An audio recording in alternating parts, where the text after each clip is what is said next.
Hello students, today we are going to continue with the first lesson of geography, that is resources. And as you have already studied in the first part what are the resources and what are the values of these resources. So now today in the same sequence we are going to study about the types of resources. So there are three types of resources basically: natural resource, human made resources and the human resource. Fine. So today first of all we are going to study about the natural resources. Now what are these natural resources?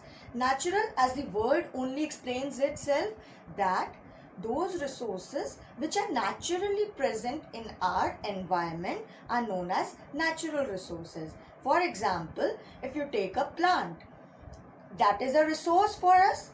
Fine. We take oxygen from it and fruits of it. So that means these plants are the natural resources. Then next is the minerals, the air, the water, each and everything that are present naturally in the environment for us is known as natural resources. Fine. So now here we are going to study about the types of these natural resources. These natural resources are again divided into subtypes, and these are these subtypes of natural resources. So the first one is on the basis of their development. Development means how they have developed, how they have come into being. So on the basis of their development, these natural resources can be classified under two heads, that is actual and potential. Actual and potential. So now actual and potential, what are these natural resources? Actual natural resources are those which we use in our day-to-day life, actually, which are present in the environment. For example, air, water, minerals, these are the resources which we are using in our day-to-day life. For if you see, in earlier times we were unaware of the use of the fast blowing wind. Fine. So that was not considered as the actual resource in the earlier times. But now with the advancement of the technologies, we have come to know how we can use those winds in the form of resource by making windmills. Fine. That is why now the wind is considered as the actual resource. Fine. And the second one is the potential resources. Now what does this mean? What are these potential resources? Those resources which are there in our environment, present in the environment, but since we have not developed so much, we have not got so much of technology that we come to know how to use those resources. Therefore, these resources are considered as the potential resources. As just now I gave the example of wind.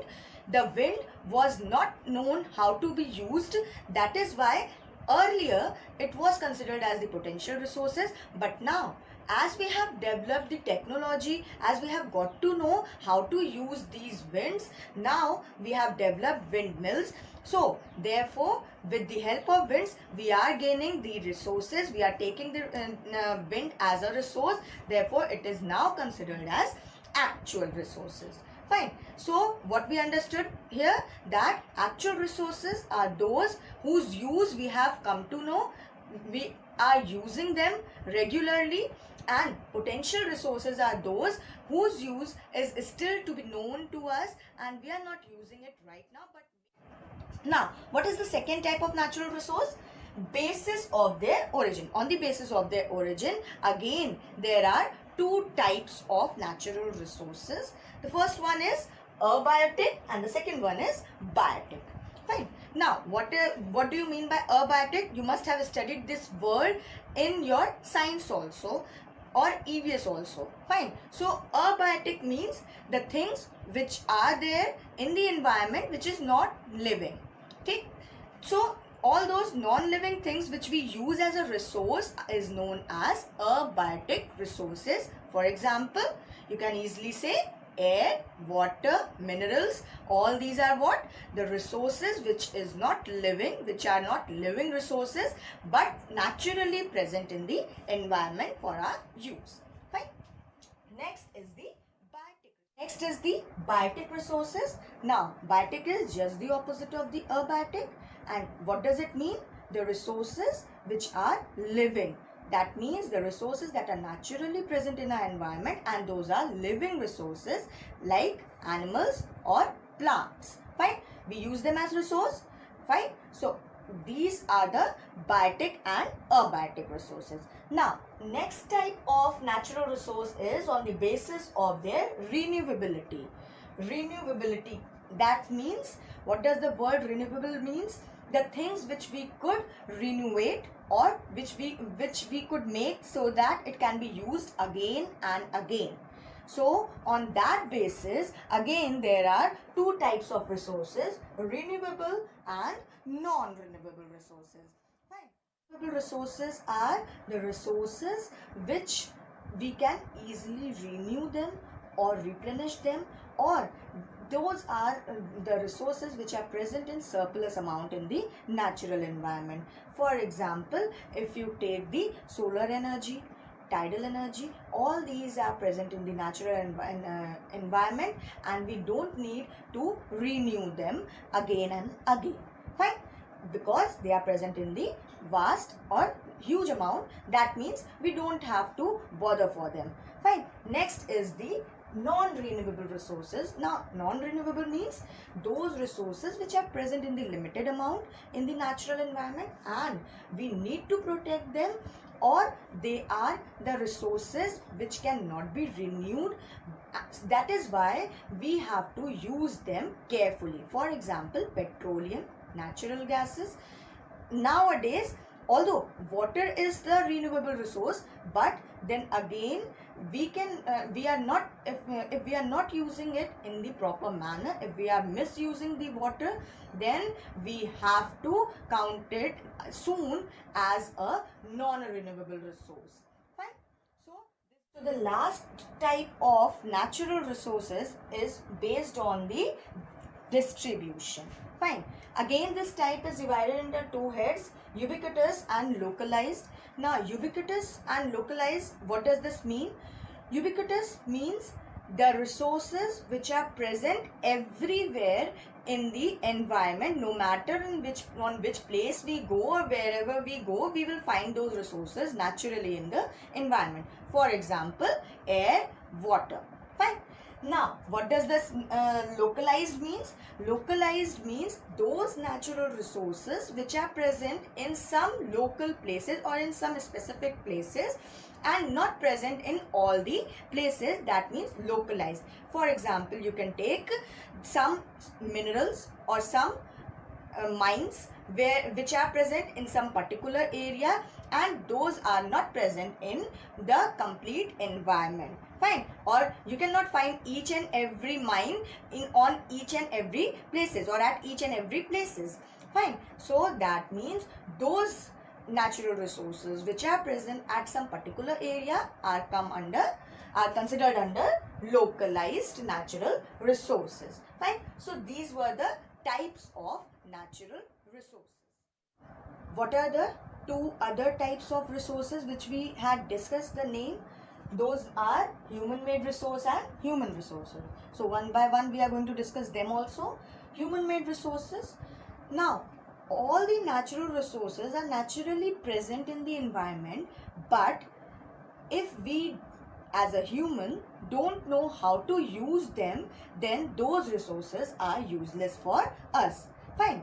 That is why all the resources which are naturally present in the environment are needed to be used by the humans, or the humans should know how to use them. Then only those resources are resources for us, or otherwise they are useless for us. Fine. So all the resources which are naturally present and are used by the humans in some or the other way, then those resources are known as the human-made resources. For example, the making of factories, the schools, the buildings, or the bridges or the dams, all these are the human-made resources. The roads which we use, all these resources are present in the society for us to use, but these resources have been made by the help of the natural resources by the humans. By taking the natural resources and the human skills, we have made these resources to be used as a resource. That is why these resources are named as human made resource. Now the last type of resource is human resource. Again, as we have already talked about human made resource, so over there we have used the natural resource and the skills of human. That means our skills of making those natural resources available for us as a resource, or making them capable of being used, those resources. Fine. So what are those skills? Those skills are the human resource. That means how we are working, how we are using the resources, how we are capable of using those resources, or how advanced we are becoming each day. These are the human resources. Those skills are the human resources, and every country is considered as a prosperous country where they have the much of human skills and human resources. That means the people where are technologically advanced, where the people are using their skills for the best use of the resources, for using the resources in the best manner, or for making us to use them in the best way, there only those countries are considered as the most prosperous country. So these were the types of the resources. Fine. So now just have a look of this table, and then you will come to know what are the types we have discussed just now. With the help of this table, I think you will remember the types of resources easily. So just go through it once again and keep revising the complete part of the lesson, and we'll meet in the next part. Thank you. Keep studying.